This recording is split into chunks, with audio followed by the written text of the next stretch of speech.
Hi friends, welcome to my wild life agriculture YouTube channel. Friends, ఈ వీడియోలో మనం ఇప్పుడు మిరప సాగు చేసేటువంటి నేలని ఏ విధంగా తయారు చేసుకోవాలి అంటే దుక్కిని ఏ విధంగా రెడీ చేసుకోవాలనే విషయం గురించి చర్చించుకుందాము. అయితే మనకు ఫస్ట్ పంట అంటే ఈ సంవత్సరం వేసిన మిరప తోట ఏదైతే ఉందో అది మొత్తం కటింగ్ అయిపోయిన తర్వాత దాని యొక్క సీజన్ అయిపోయిన తర్వాత అవి పూర్తిగా ఎండిపోయినప్పుడు కాదు, అవి పచ్చిగా ఉన్నప్పుడే వాటిని తీసివేసే పని చేసుకోవాలి. అప్పుడైతే అవి వేర్లతో సహా బయటికి వస్తాయి. అవి ఎండేసేపు ఉండి తర్వాత చేసుకుంటానంటే నెక్స్ట్ పంటకు మనము తెగుళ్ళ సమస్యలను ఎదుర్కోవాల్సి వస్తుంది. ఎప్పుడైతే మన పంట పూర్తయిపోతుందో అప్పుడే వాటిని మొత్తం తీసివేసి కాల్చివేయడము లేదా కాల్చివేయాలి ఫ్రెండ్స్. మ్యాక్సిమం కాల్చివేస్తేనే మనకు బెటర్గా ఉంటుంది నెక్స్ట్ పంటకు.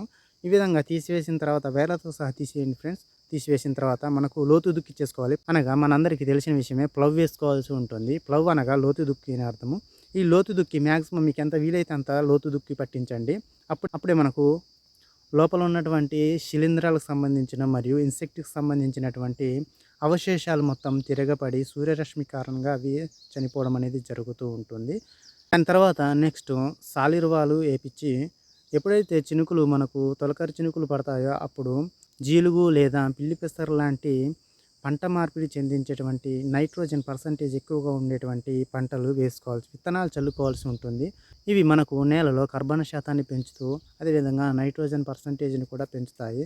తద్వారా తర్వాత వచ్చేటువంటి పంట యొక్క దిగుబడి పెరగడానికి అవకాశం ఉంటుంది. ఈ విత్తనాలు చల్లుకునేటప్పుడే మనము దీనిలో సీడ్ ట్రీట్మెంట్స్ కోసం అంటే విత్తనాలతోటి పాటుగా మనము సూడోమోనాస్ మరియు ట్రైకోడర్మాని కలుపుకొని చల్లుకుంటే నెక్స్ట్ పంటకు విల్టు సమస్య అనేది తక్కువగా ఉండే అవకాశం ఉంటుంది.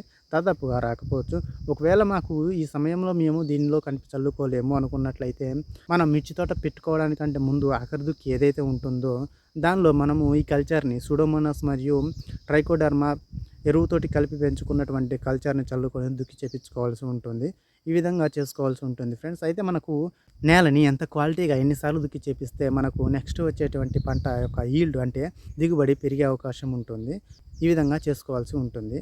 అయితే చిన్న సన్నకారు రైతులు ఎవరైతే ఉన్నారో వారికి సొంత ట్రాక్టర్లు లేకపోవడం అనేది ఒక మైనస్ పాయింట్గా చెప్పుకోవచ్చు. వీరు వేరే వారి యొక్క ట్రాక్టర్ల మీద ఆధారపడడం ద్వారా వాళ్ళు డబ్బుల కోసమో మరి ఏ విషయమో మనకు తెలియదు కానీ పైపైన దుక్కులు చేయడం ద్వారా వారి యొక్క పంట నష్టం అనేది ఎక్కువగా జరుగుతూ ఉంటుంది. పైపైన దుక్కులు చేయడం ద్వారా లోపల ఉన్నటువంటి పోషకాలు అనేవి మొక్కలు గ్రహించలేకపోతూ ఉంటాయి. ఎప్పుడైతే మనము సొంత ట్రాక్టర్ ఉన్న రైతులు ఓకే కానీ వేరే వాళ్ళ ట్రాక్టర్ మీద ఆధారపడినటువంటి రైతులకు లోతు దుక్కులు పట్టకపోవడం ద్వారా మొక్కలు ఎక్కువగా నేల నుండి న్యూట్రియంట్స్ ఎక్కువగా గ్రహించుకోలేవు. ఈ విధంగా మనము రసాయన ఎరువులు ఎక్కువగా బయట నుండి అందించాల్సి వస్తుంది. ఈ విధంగా పెట్టుబడి అనేది ఎక్కువగా అవుతూ ఉంటుంది. దయచేసి మీరు దగ్గర ఉండి కొద్దిగా లోతు దుక్కులు ఎక్కువ సార్లు పట్టించుకోండి. ఈ విధంగా చేయడం ద్వారా మీకు నెక్స్ట్ ఇయర్లో క్రాప్ ఈల్డ్ అనేది బాగా రావడం అనేది జరుగుతూ ఉంటుంది. మీకు దిగుబడి ఎక్కువగా వచ్చినట్లయితే ఆటోమేటిక్గా పెట్టుబడి కొంచెం తక్కువగానే అనిపిస్తుంది. అంటే దిగుబడి ఎక్కువగా వస్తే పెట్టుబడి కొద్దిగా కవర్ అయిపోతుంది కదా. ఓకే ఫ్రెండ్స్, ఇటువంటి సమాచారం కోసం మన ఛానల్ సబ్స్క్రైబ్ చేయండి. Thank you for watching this video. Thank you.